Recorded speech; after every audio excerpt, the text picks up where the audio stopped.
Hey there, everyone. Hi, how are you? Great to see everyone. I'm Michelle from A Take of Your Own, and this is my partner, Betty. Say hi, everyone. It's Betty. Hi, with Life Path Associates, um, um, LLC. So good to see you.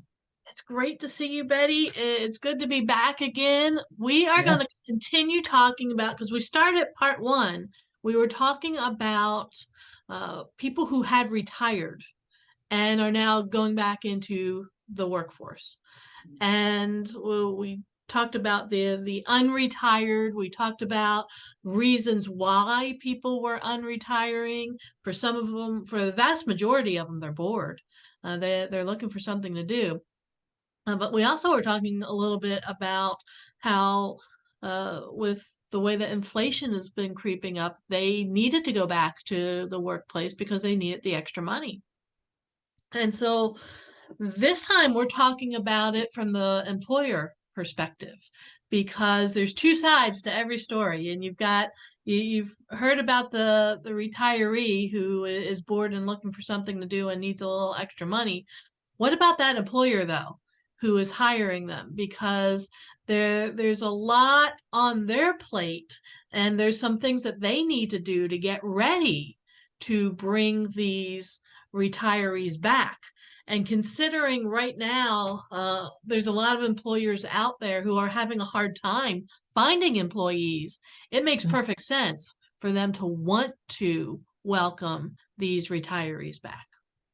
And also there are people that were considering retiring before COVID and have said now they don't know when they're going to retire. So they're staying in place. And so that's also an element to what the employers have to think of. So we found an interview that Sherm did with Laurel McDowell from Manpower Group. And in that interview, they were talking about these mature workers who were coming back to the workplace, and why employers would want to welcome them back, and what some of the driving factors were behind the unretiring movement and the benefits to hiring mature and unretired workers. Yep.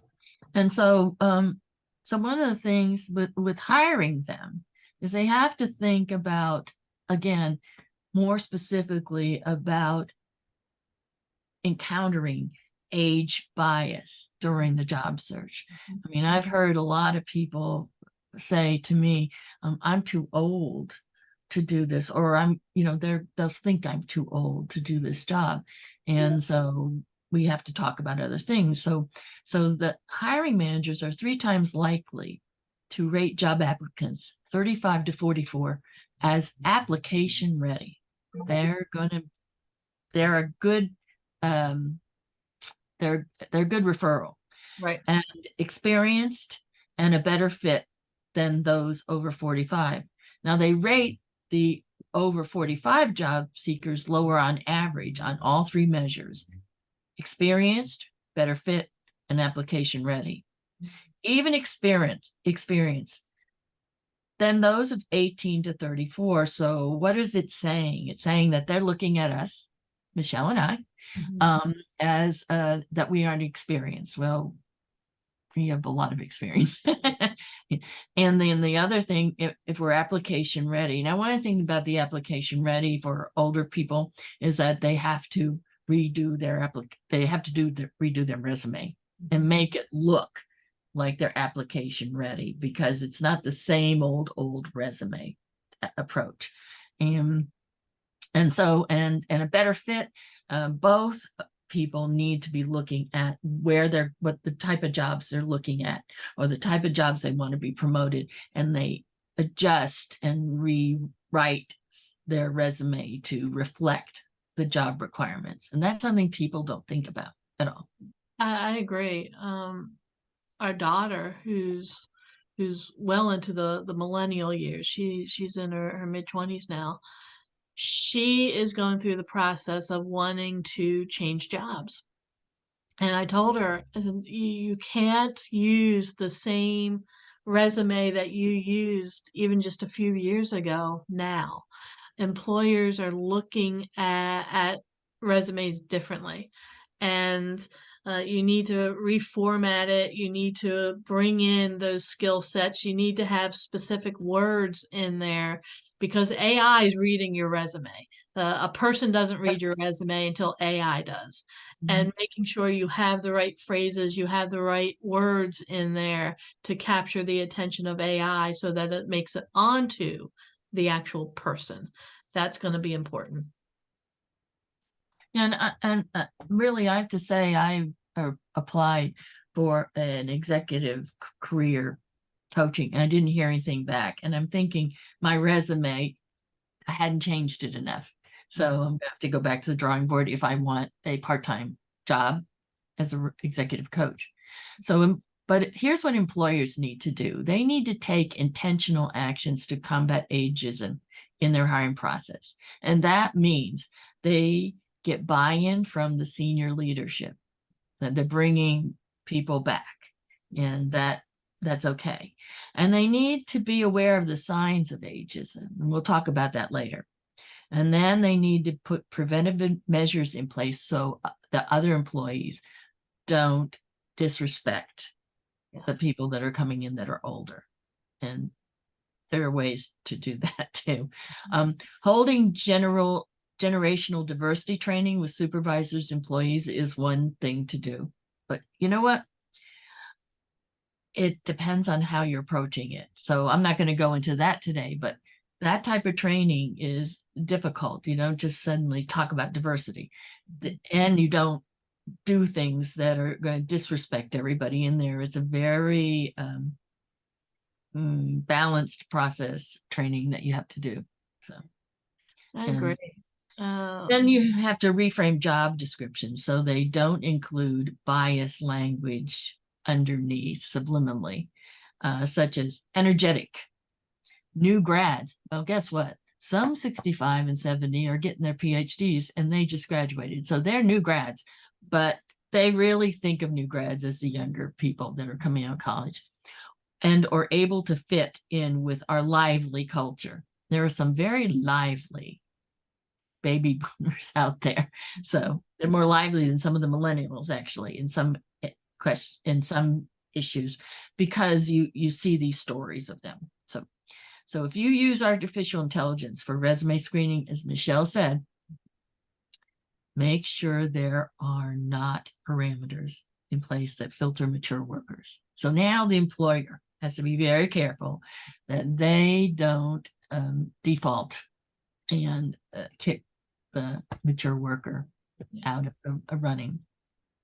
yeah. So yeah, go ahead. And in addition to doing all of that, there are some things that employers can do to help the returning Mhm. retirees and the people who are unretiring to help them get over some of the hurdles and challenges of getting back into the workplace. They first and foremost, employers need to understand that mature workers, they're interested in training to acquire new skills and in advancing their roles, and that they're less likely to leave or seek a different job. You have a lot of loyalty built in to the baby boomers Yeah. because that's part of their generational identification is once they're hired by somebody, they tend to be very loyal to that organization. Plus, they're continuous learners. That's It's another paradigm that was tagged onto baby boomers and Gen Ys, that they like to learn. yeah. They don't. And And uh, so, one thing to keep in mind with this group, and interesting enough, this is true for several other different age groups, is they want to reduce schedule. They're not necessarily looking for 40 hours. They may only be looking for something 20 to 30 hours a week. And I think one of the things that we found when people started to when the whole pandemic happened and people started working from home is they realized they didn't necessarily need something that was full time. They were okay doing something that that, like I said, it was 20 to 30 hours a week. And with these unretirees, that's one of the things that they're looking for is a reduced schedule.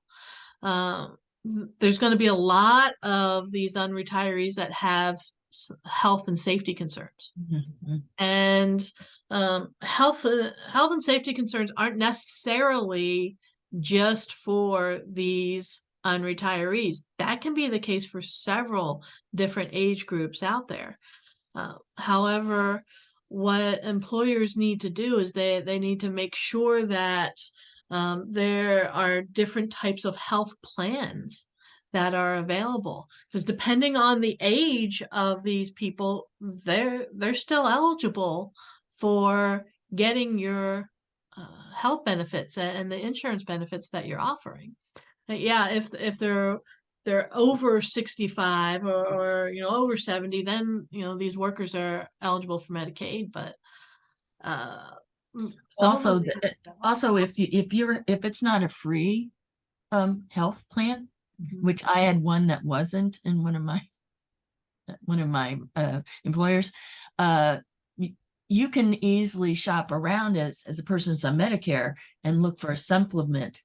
You know, we have one that's zero, but before we lived in Pittsburgh, we had one that was $22 an hour, a month, and that was no big deal. So, uh, you want to make sure that you have the right health plan for them and that you understand what other options are out there for them. And it used to be one of the ageism ideas was that if you hired somebody who was retired or rehired them to come back, you didn't have to give them a health plan because they already had it. And so that made them a more economic worker.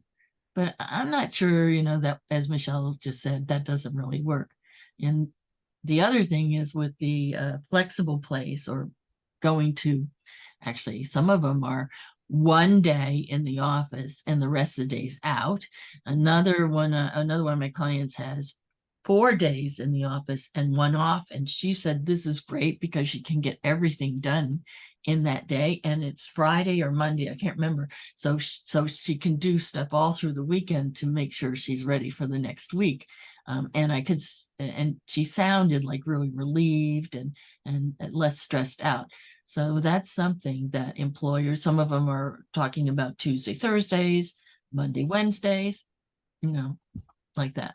So it's to Exactly. help people And feel like have they can do their work and they can come into the office and then also have time off to refresh and nurture themselves. yeah, perfect. Well, while we have all of these unretirees coming back into the workplace, you also have people who are already there who have still been there. You have the millennials, you have the Gen Xers, who may not necessarily be welcoming these unretired people back with open arms.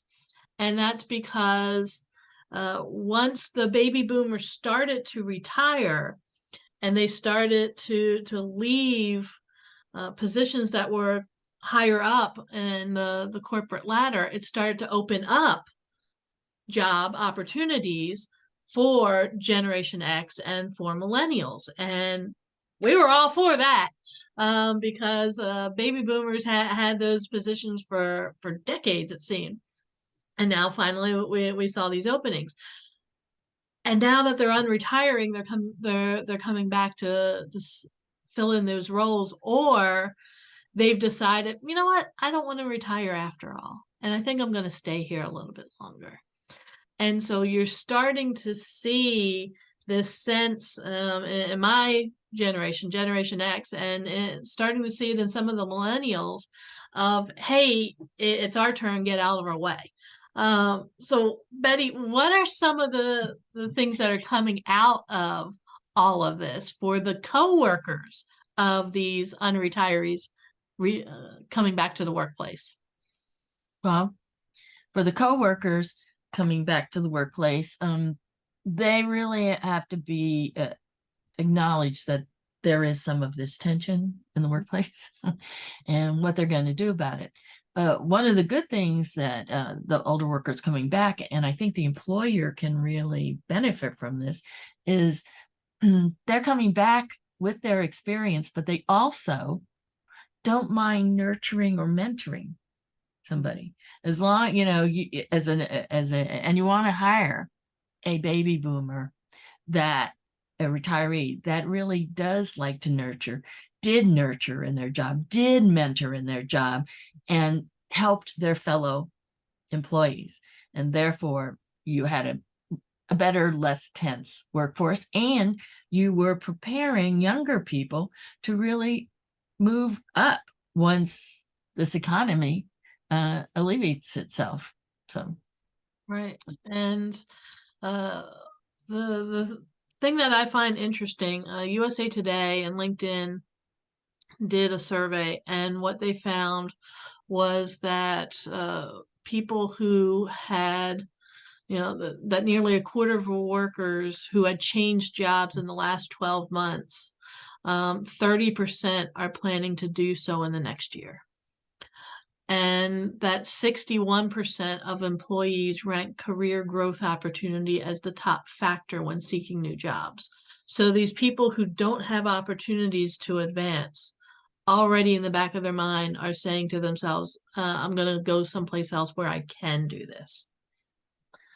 yes, that's true. And if you're an employer and you're giving them a plan for their career, Mhm. that isn't quite a ladder, excuse me, then but it helps them see where they're going and where the opportunities are, then you might have a better able retaining that employee. And the same goes for the retiree that's come back in. They need a plan for reintegrating themselves into the culture, because Mhm. it may have changed some while they were away. So. Definitely. And I know there are workers out there who uh, they're feeling this pinch because they don't see how they can get up to the next level. I want to say there was somebody up there in Franklin Square, and you were talking about this because you lived You're there, and near there, right? yeah, substitute teacher who she's got a master's in education. She can't get promoted because there's teachers who are in their 50s with tenure, and they don't have any plans to retire. And that it's very, frustrating for people who are doing this. Um, and part of it's because baby boomers are living and working longer. And like we said, a lot of them are unretiring and going back into the workplace. Um, One of the things that you and I found when we were looking at the study is that those who are 65 and over make up a huge percentage of the people who are being hired. With back in November, 20.6% of Americans 65 and older were working or looking for jobs, whereas in November of 1999, it was only 12.4%. And that's just astounding that you have this many people who are 65 and older out there looking for work. Michelle, can I do one thing? My dogs are having a fit. They want to go out. So Go. So you've got all of these workers who are over 65 who are out there in the market looking for jobs, which is amazing compared to, about 24 years ago or so, where it was only 12.4%. yeah, I mean, according to Trans-America Center for Retirement Studies, which is a big deal, they constantly are looking at trends.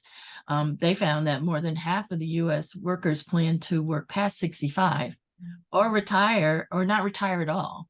And I'm not, it's interesting. I'm sort of surprised at that, because before COVID and a few years even before that, people were feeling this way, because younger people were saying, can they move away, move out, move out, move out.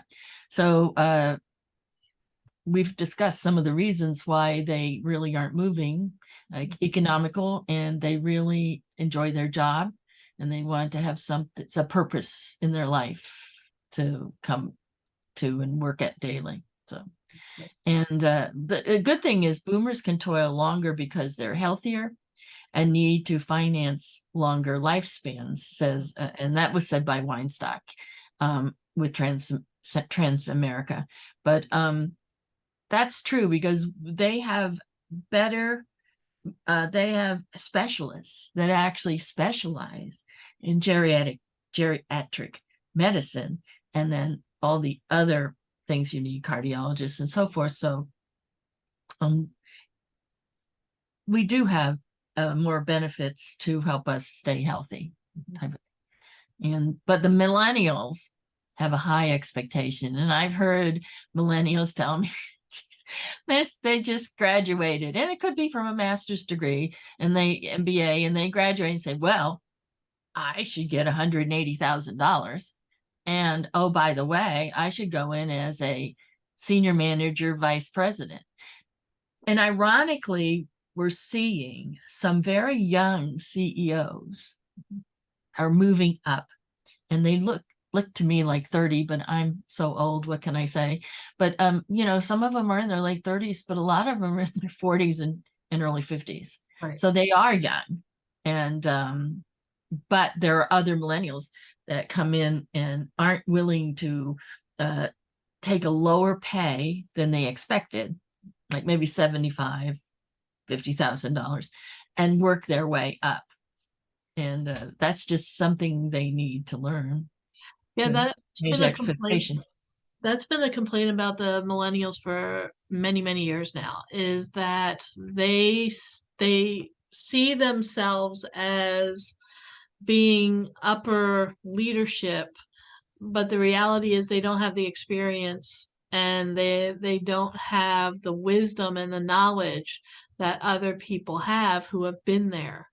And so a lot of that's one of the reasons why a lot of millennials go and work for startups, or they go start their own business, is because they want to be in charge. They want to be that person who really makes a difference and has some say in the leadership. But one of the things that we're finding, and experts are talking about this, is a multi-generational workforce can boost productivity if it's properly leveraged. And some companies are splitting C-suite jobs in two and giving younger employees, those millennials, some of the duties in sort of a half-step promotion so they won't leave. And I think that's really beneficial for the company itself, because you can bring in these unretired people back into those leadership roles because they have the wisdom and the experience, and you can match them up with a younger person who wants to be in that leadership role and have them work together, sharing that type of role so that they can, like you said before, mentor them and get them ready for taking it over someday. Yeah. And also, there some other companies are actually working with more teams, Mm-hmm. Diverse teams, different age teams. So again, as a team, they can mentor and learn from each other and maybe moderate the expectations of the millennials right now, and also help them have add on more social skills Yeah. as well as working skills, because they've for a long time they've been doing things fast on the digital world, and sometimes you have to come back into the personal world, and that tends to be hard on them because they really have not had practice with the soft skills. And the baby boomers and the X and the Y have had experience in developing their social skills as well as their soft skills of communication, coaching. Emotional intelligence is high. And so the millennials and the next generation coming in behind them need to learn some of these things. Yeah, And this is one of the ways to let them work. exactly. All right, so when it comes down to it, we've got these retirees that are re-entering the workforce. And what that means to employers is they need to be prepared because there's a lot of benefits to hiring or rehiring uh, retirees. You've got the skills and experience that they're going to be bringing there to your workplace.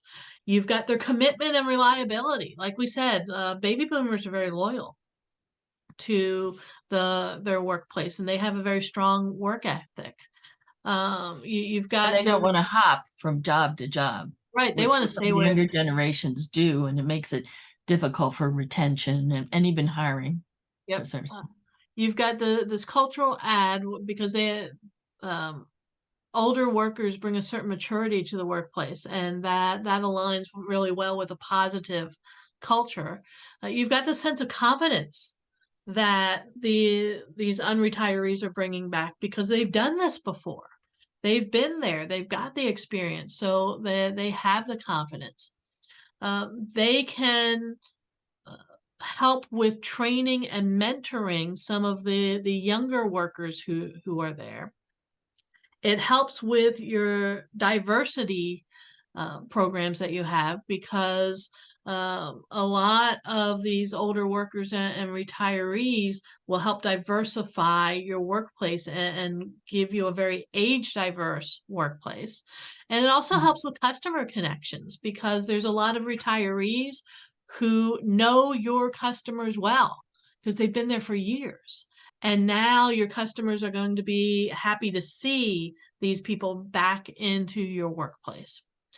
So, Yeah, they Betty, know the products and services, that the company is doing, it offers, and they were confident, as you said, in being able to do that. I want to say one thing though.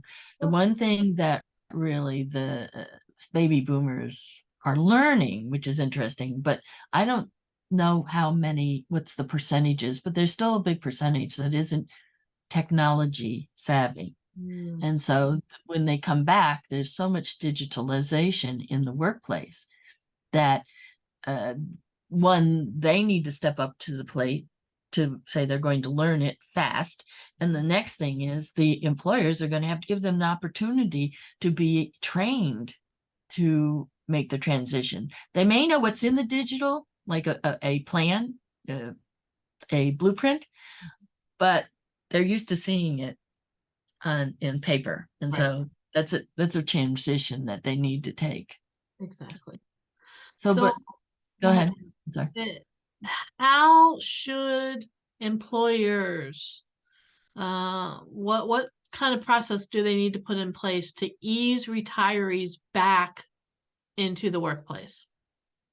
Yep. Well, one of the things they need to be clear about the requirements for the role, because even when you hire a retiree, they need to be shown and described and discussed what their role is and what their responsibilities are and what your expectations as an employer is in that role. I know that it's not off sometimes, and when it's not done anytime, that there's a lot of confusion and lack of performance. So you want to really have a strong onboarding strategy for anyone, but especially for the baby boomers that are coming back in. Uh, you want to keep personal and medical needs in mind, like we said before, because older workers may need more flexibility in their work schedule. And that's to accommodate their medical needs because they may have more doctor's appointments than the younger people. And I want to say something that came up many years ago. The younger people need to go to more doctors Yes. because they have a tendency not to do that because of their medical insurance. And some of them end up very seriously ill or die because they didn't do it. But the older workers are very cognizant of what's not working in their body. Sometimes it's a surprise, but so the medical needs, older people need to be kept in mind. Also, that comes with the Disabilities Act. They're covered under that, That's true. the ADA. Um, have a training plan ready to go. I mean, if you haven't before, do it now. Mhm. Provide all the training and resources, the newly hired baby boomer will need to get the job done, and get it there on time. I have a friend who was waiting weeks to get her computer system uh, put up, and it had to do with the tax season, and it wasn't there really when it should have been. And the stress level is really rough when it's not there and you're told to do a job. So have a plan and be ready to do it. The amount of training may vary depending on the job and what skills they have and what skills they need to strengthen and what skills they don't have. A lot of people took the time during the COVID to actually do online training. So I think you need to talk to them to find out what type of training and learning they did during COVID. Encourage a respectful and supportive work environment for older workers. And that goes back to ageism. Mm. The tendency is, and I've seen it, for younger workers they don't know it, but they're disrespecting older workers. They're either not including them in things that they should be included, or they miscommunicate to them, or they don't communicate to them at all, and they're blindsided by the fact that that was part of that was their responsibility. So and sometimes they are disrespected verbally when their people are talking, but we aren't going to talk about that. So you want to encourage a respectful environment with your older workers. You want to have your administrative ducks in a row. I mean, this is HR. Being prepared to process all the work paperwork relating to the new hires or the rehired retirees. And then what you'll need is to ensure the employee is paid accurately and on time. Mhm. Because a lot of times retirees are used to that, and they have set up some sort of plan for themselves based on the budget, because they don't have that much money. And if they're coming back for the economic factor, they need to have their money on time and accurately, and that's HR's issue. And we talked about a minute ago, maybe the young people don't include the older person in some of the meetings and so forth. So really make sure that your people include older workers in your engagement and retention strategy, because they understand it. And you should make every effort to keep older workers on board, make sure that you can retain them. And you should, but also have an exit strategy for when they decide to leave the workforce. And that's important. Succession planning is truly important. Yeah, Others, we talked briefly about it. And if you want to talk about pay attention to the relevant laws, go ahead. yeah, with the laws when it comes to hiring people back into the workplace, you've got some laws in there are very specific about age, and like you were talking about, ageism. But when it comes to hiring and payroll law and HR laws, obviously you're going to have the Fair Labor Standards Act. You're also going to have Title VII of the Civil Rights Act. American with Disabilities Act. A lot of the retirees that are coming back are going to need some form of accommodation. And you're going to need to find that out to make sure that you make those accommodations for them there in the workplace. You've got Age Discrimination and Employment Act that forbids age discrimination, any type of discrimination that is based solely on age. So you have to be aware of that. You also have the Older Worker Benefit Protection Act, which talks about those benefits. And we've talked about that. We talked about that last time we did this topic when we were talking about this time, the different types of benefits available to older workers when it comes to Social Security, when it comes to Medicare. You have to be aware of that, and the retiree needs to be aware of that too. And it's their choice of what it is that they're going to go with. You need to be aware of any employee benefits laws, your state and local wage and hours laws, and also any federal and applicable state and local payroll tax laws. As Betty said, once you reach a certain age, Social Security, uh, it, Social Security gets a lot of attention when it comes to older workers. And you'll reach a certain age because at some point, if somebody is receiving Social Security and they go back to work, they may have to pay back some of the Social Security that they are earning. And so your these retirees that are unretiring need to be very much aware of that. And so do you as an employer, because you need to make sure that you're withholding the right amount of taxes. But you really need to pay attention to a lot of the laws and what it is that you're withholding for these workers.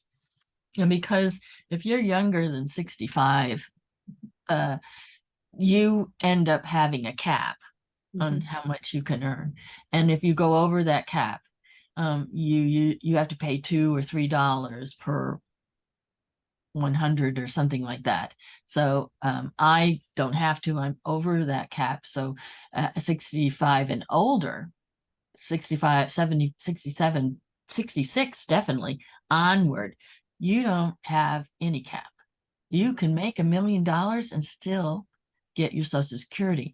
And that's been brought up with Warren Buffett. So Mhm. it's an example of somebody who can and probably has done it. So you need to know as an employee this and check it out in your Social Security Medicare plan. But as an employer in HR, you need to know which ones come under which category. Yeah, it all comes down to the employer making smart choices here and hiring smartly. They need to include more experienced, reliable, and diverse workforce. They need to bring in more of these older workers to help them diversify their workplace and, more importantly, to fill some of those openings that they have. I think there's a lot of employers out there who are starting to see the real benefit to hiring the unretirees because they can fill some of these openings and they can go back to having a lot of those slots filled. And when we talk about older retirees coming back or not moving from their job or moving upward, and there may be a position for the younger generation, there may not be.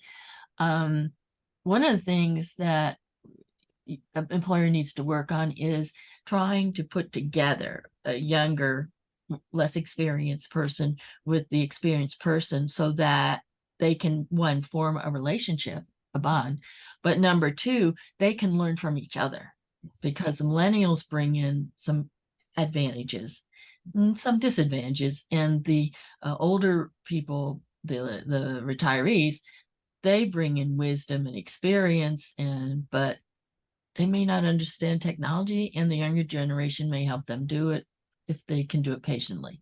So we need everybody Yeah. in the workplace, all types of generations, so the workplace can run equitably, diversity is there.